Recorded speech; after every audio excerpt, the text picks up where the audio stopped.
Economics करने की बात की जाए और टॉप पर दिल्ली स्कूल ऑफ इकोनॉमिक्स का नाम ना आए, ऐसा तो एकदम इम्पॉसिबल है।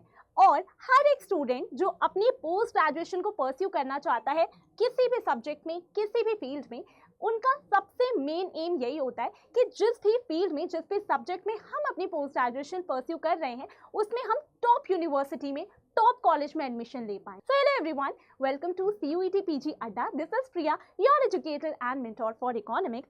And टॉप यूनिवर्सिटी के टॉप कॉलेज में एडमिशन लेना और वहाँ से अपनी पोस्ट ग्रेजुएशन परस्यू करना कौन नहीं चाहता, हर एक स्टूडेंट ये चाहता है। बट ये जो आपका टॉप कॉलेज है, यानी कि जब मैं दिल्ली यूनिवर्सिटी में दिल्ली स्कूल ऑफ इकोनॉमिक्स के बारे में बात कर रही हूँ और वहाँ से एमए इकोनॉमिक्स परस्यू करने के बारे में अगर बात की जाए, तो हम आज के वीडियो में डिस्कस करने वाले हैं everything about the Delhi School of Economics. So हम लोग डिस्कस करेंगे सारी ही इंपॉर्टेंट चीज़ें related to this particular college, Delhi School of Economics. Okay, alright. तो सबसे पहले तो मैं आपको थोड़ा सा बैकग्राउंड समझा देती हूँ, थोड़ा सा एक आइडिया दे देती हूँ कि देखिए, अगर आप ही अपनी एमए इकोनॉमिक्स को परस्यू करना चाहते हैं, आपने ड्रीम देखा, आपने सोचा कि ओके दिल्ली यूनिवर्सिटी का नाम बहुत सुना है, दिल्ली यूनिवर्सिटी से हमें अपनी एमए इकोनॉमिक्स करनी है। Now what is the criteria? बच्चे, आपको अगर अपनी पोस्ट ग्रेजुएशन परस्यू करनी है दिल्ली स्कूल ऑफ इकोनॉमिक्स से या फिर किसी भी और यूनिवर्सिटी से, तो उसके लिए आपके पास एक कॉमन यूनिवर्सिटी एंट्रेंस टेस्ट होता है पीजी लेवल पर। यानी कि बेसिकली ये पीजी कोर्सेज में एडमिशन के लिए आपको एक एंट्रेंस एग्जाम देना होता है, known as your CUET PG. Okay, CUET PG exam आपको ये देना होता है। अब यहाँ पर आपको ये एग्जाम देना होता है, आपने डिसाइड किया है कि आपको इकोनॉमिक्स परस्यू करनी है, एमए इकोनॉमिक्स परस्यू करनी है। सो उस सिचुएशन में आप इकोनॉमिक्स के पेपर के लिए प्रिपेयर करेंगे। So the paper code for economics in CUET PG exam is COQP 10। तो आप इस पेपर कोड के लिए प्रिपेयर करते हैं, आप इस पेपर के लिए अपीयर होते हैं, वहाँ पर आपका सीयूईटी पीजी में कुछ स्कोर देखने को मिलता है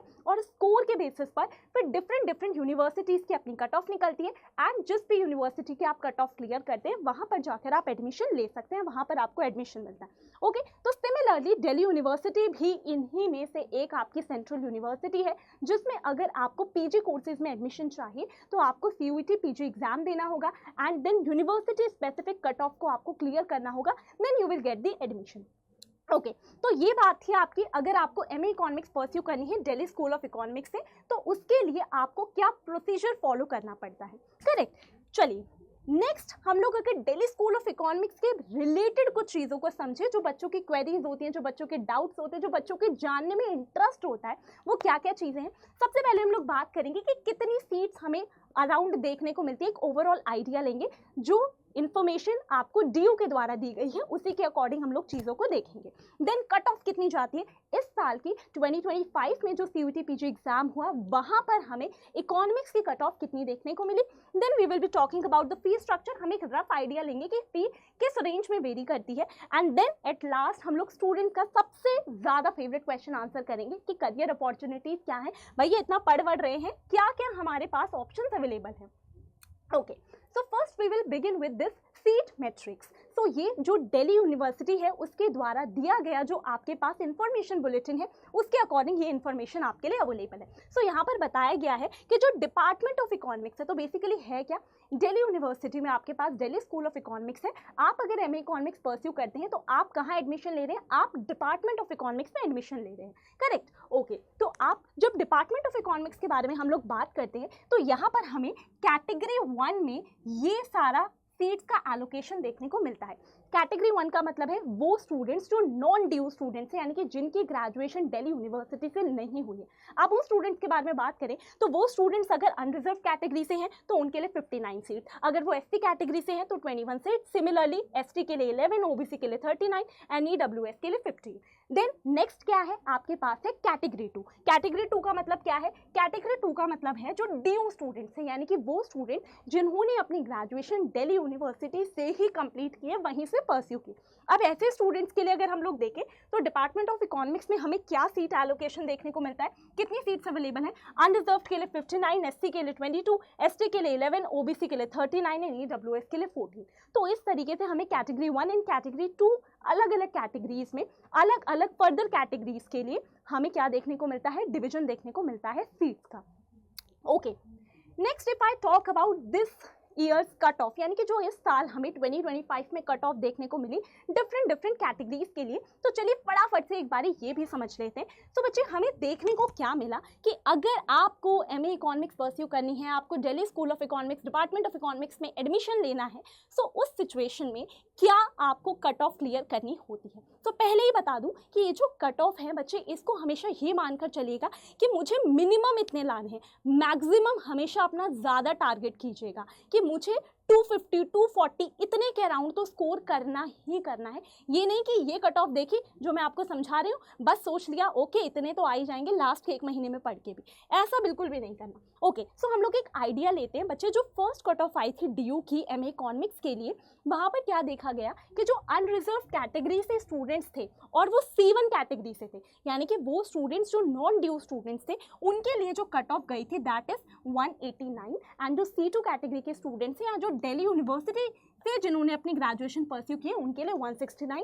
सिमिलरली आप लोग बाकी सारी कैटेगरीज के लिए देख सकते हैं अपनी अपनी कैटेगरी के अकॉर्डिंग। तो अब इसका मीनिंग क्या है बच्चे, first cut off generally students का एक टारगेट रहता है कि वो फर्स्ट या सेकंड कट ऑफ तक ही एडमिशन ले लें, कि कहीं ऐसा ना हो कि बाद में थर्ड या सेकंड एलोकेशन हमें देखने को ना मिले। ओके, तो जनरली स्टूडेंट्स का एम यही रहता है कि फर्स्ट सेकंड कट ऑफ तक उनकी कट ऑफ क्लियर हो जाए और वहाँ पर उन्हें जो भी उनकी टारगेटेड यूनिवर्सिटी या कॉलेज है वहाँ पर उन्हें एडमिशन मिल जाए। करेक्ट। अब यहाँ पर आप ये लेकर चल सकते हैं कि आपने इस साल की कट ऑफ का जो बेंचमार्क देखा है दैट इज़ 189, लेकिन आपको करना क्या है कि 189 के सिचुएशन में आपको ये ट्राई करना है कि आप हमेशा ही स्कोर कर रहे हो 250 प्लस। ये नहीं कि 189 देखा और हल्की सी प्रिपरेशन कर ली, नहीं, इस साल कट ऑफ लो जाने के पीछे के कुछ कारण थे, तो आपको प्रिपरेशन ऐसी करनी है कि कारण कुछ भी हो आपका स्कोर अच्छा बने। ओके, सिमिलरली जो second round cut off and third round cut off देखने को मिली है, वहाँ पर भी आप देख सकते हैं कि सेकंड राउंड में भी ज़्यादा ड्रॉप नहीं हुआ था, 187 एंड 167 गई थी, एंड थर्ड राउंड में भी ज़्यादा ड्रॉप नहीं हुआ था, तो 185 एंड यहाँ पर 166 गई थी, यानी कि 2-2 मार्क्स ही हमें ड्रॉप देखने को मिला है। इसीलिए कह रही हूँ अच्छे से दमदार तरीके से एकदम प्रिपरेशन करनी। Okay, now if I talk about the fee structure, so एक रफ आइडिया अगर हम लोग लें किसके बारे में, फी स्ट्रक्चर के बारे में, सो वी कैन से कि जो ईयरली फीस है वो कुछ 10K से 12K के बीच में रेंज करती है। This is just a rough idea कि इस बीच में ये वेरी करती है। Okay, when we talk about the fee structure. Alright, next and the last thing that is कि क्या करियर अपॉर्चुनिटीज़ हैं। इतना हम लोग अच्छे से CUET PG के लिए प्रिपरेशन करेंगे, हम लोग दिल्ली स्कूल ऑफ इकोनॉमिक्स में अगर हमारा एडमिशन होता है वहाँ जाकर अच्छे से पढ़ाई करेंगे, जहाँ अच्छे लेवल की पढ़ाई होती है, तो वहाँ पर ये सब कुछ करने के बाद what are the career opportunities जो हमारे लिए अवेलेबल हैं। तो देखिए, सबसे पहले है आपके पास कि आप जैसे ही अपनी मास्टर्स इन इकोनॉमिक्स कंप्लीट कर लेते हैं, उसके बाद आपके लिए एक एग्ज़ाम है जिसमें आप अपीयर हो सकते हैं, क्लियर कर सकते हैं। तो UPSC द्वारा कंडक्ट करवाया जाने वाला ये एग्ज़ाम है that is Indian Economic Services. So इस एग्जाम के लिए आप एलिजिबल हो जाते हैं। साथ ही साथ RBI ग्रेड बी ऑफिसर का जो एग्जाम होता है फॉर DPR स्ट्रीम, आप उसके लिए भी अपीयर कर सकते हैं। उसके अलावा NITI Aayog, then state public service commission, जिनमें आपके लिए अलग अलग वैकेंसीज निकलती रहती हैं, तो वहाँ पर आप अप्लाई कर सकते हैं, वहाँ पर आप एग्जाम देकर वहाँ पर लेक्चरर की पोजीशन के लिए आप एलिजिबल बन सकते हैं। ओके, नेक्स्ट हमारे पास क्या है, काफ़ी सारे रिसर्च एंड पॉलिसी इंस्टीट्यूशंस हैं, सो वहाँ पर भी आप वर्क कर सकते हैं पॉलिसी एनालिस्ट के तौर पर, रिसर्च एनालिस्ट के तौर पर, इन डिफरेंट जॉब प्रोफाइल्स पर आप in research and policy institutions में भी वर्क कर सकते हैं। उसके अलावा आपके पास ऑब्वियसली हमेशा ऑप्शन है प्राइवेट सेक्टर में जाने का एंड कॉर्पोरेट जॉब्स का। सो इवन DSE के प्लेसमेंट्स भी काफ़ी ज़्यादा फेमस है कि वहाँ पर काफ़ी सारी जो आपकी कंसल्टिंग फर्म्स हैं, उन कंसल्टिंग फर्म्स में भी काफ़ी सारे स्टूडेंट्स की प्लेसमेंट देखने को मिलती है। Correct. Then academy and teaching, simple सी बात है, आपने अगर अपना मास्टर्स कंप्लीट आपने कर ली है, देन आप नेट के लिए अपीयर हो सकते हैं, उसे क्वालिफाई कर सकते हैं, उससे भी आपके लिए काफ़ी सारी टीचिंग अपॉर्चुनिटीज़ ओपन हो जाती हैं। एंड अदरवाइज आप क्या कर सकते हैं, फर्दर आपको थोड़ा सा और मेहनत करनी पड़ेगी, बट उसके बाद आप क्या कर सकते हैं, आप 11th-12th लेवल पर भी स्टूडेंट्स को पढ़ा सकते हैं, एंड अदरवाइज आप ऑनलाइन एजुकेटर भी बन सकते हैं, वो ऑप्शन भी आपके पास हमेशा अवेलेबल रहता है। ठीक है। बैंकिंग एंड फाइनेंशियल इंस्टीट्यूशंस वगैरह भी आप ज्वाइन कर सकते हैं, क्योंकि यहाँ पर इकोनॉमिक्स का बेसिकली वो सारी फील्ड है जहाँ पर इकोनॉमिक्स का, इकोनॉमिस्ट का, पॉलिसी एनालिस्ट वगैरह का काफ़ी ज़्यादा रोल देखने को हमें मिलता है। करेक्ट। सो ये हम लोगों ने बात करी सभी इंपॉर्टेंट चीज़ों के बारे में। किन किन चीज़ों के बारे में कि भाई सीट मैट्रिक्स कैसे देखने को मिलती है, इस साल की कट ऑफ क्या गई, फी स्ट्रक्चर का हम लोगों ने एक रफ आइडिया लिया, एंड क्या क्या करियर अपॉर्चुनिटीज़ हैं जो आप परस्यू कर सकते हैं इस कोर्स को परस्यू करने के बाद, यानी कि बेसिकली अपनी पोस्ट ग्रेजुएशन इकोनॉमिक्स में परस्यू करने के बाद। ओके, ठीक है। बट क्वेश्चन ये भी अराइज होता है कि ये जो प्रेपरेशन करनी है, इस प्रेपरेशन में बच्चे आपको डेडिकेशन भी चाहिए, इस प्रेपरेशन में आपको कंसिस्टेंसी भी चाहिए, इस प्रेपरेशन में आपको गाइडेंस भी चाहिए। और प्रॉपर गाइडेंस कई बार आपको उस प्रॉब्लम वाली सिचुएशन से निकाल कर एक ऐसी सिचुएशन में ले आती है ना, जहाँ पर आप जब मेहनत करते हैं तो आपको रिजल्ट भी देखने को मिलता है। तो गाइडेंस भी बहुत ज़्यादा मैटर करती है अपने आप में, ठीक है। क्योंकि कई बारी हमें चीज़ें समझ नहीं आती, ये नहीं होता कि हमारे अंदर पोटेंशियल नहीं है, हमें कई बार चीज़ें समझ नहीं आती, और वो समझ की देरी की वजह से कि हम उस चीज़ को टाइम पर नहीं कर पाए, इस वजह से काफ़ी स्टूडेंट्स को फिर बाद में रिग्रेट होता है। तो बच्चे, आपको ऐसी कोई भी गलती नहीं करनी। अगर आप दिल्ली यूनिवर्सिटी या किसी भी अदर टॉप यूनिवर्सिटी में अपना एडमिशन लेना चाहते हैं, आप चाहते हैं कि प्रिपरेशन के लिए जो टाइम इतना बचा है आप इसका प्रॉपर यूटिलाइजेशन करें, सो आप ज्वाइन कर सकते हैं हमारे कोई भी बैचेस जो आपकी पर्टिकुलरली डेडिकेटेड है CUET PG 2026 इकोनॉमिक्स की प्रिपरेशन के लिए। So you can join the newly launched batch that is Chanakya ultimate 2.0। तो ये न्यूली लॉन्च्ड बैच है, जितना भी स्टूडेंट्स हैं वो चाहें तो ये न्यूली बैच जो आपका न्यू बैच लॉन्च है बेसिकली, इसको ज्वाइन कर सकते हैं। अदरवाइज आपके पास ऑलरेडी चाणक्य अल्टीमेट भी अवेलेबल है, तो आप इसे भी ज्वाइन कर सकते हैं। ओके।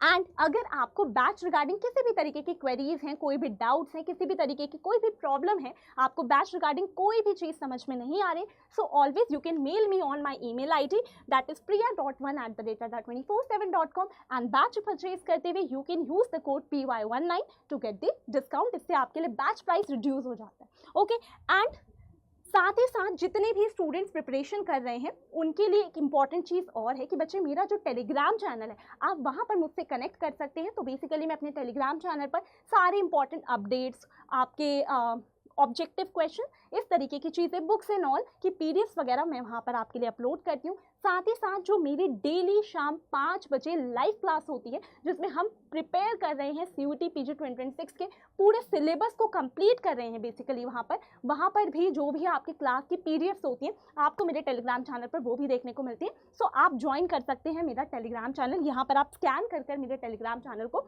ज्वाइन कर सकते हैं। Okay. So thank you so much. I hope काफ़ी सारे डाउट स्टूडेंट्स के क्लियर होंगे। एंड अब आपको करना क्या है, ज़्यादा सोचना नहीं है बल्कि ज़्यादा मेहनत करनी है। आपको hard work plus smart work करना है। अब लास्ट के कुछ ही मंथ्स बचे हैं आपकी प्रिपरेशन, जब आपको और ज़्यादा डबल स्पीड से करनी है, तो फटाफट से अपनी प्रिपरेशन स्पीड डबल कर दीजिए एंड जल्दी से तैयारी शुरू कर दीजिए अपनी CUET PG 2026 इकोनॉमिक्स एग्जाम के लिए। Thank you so much.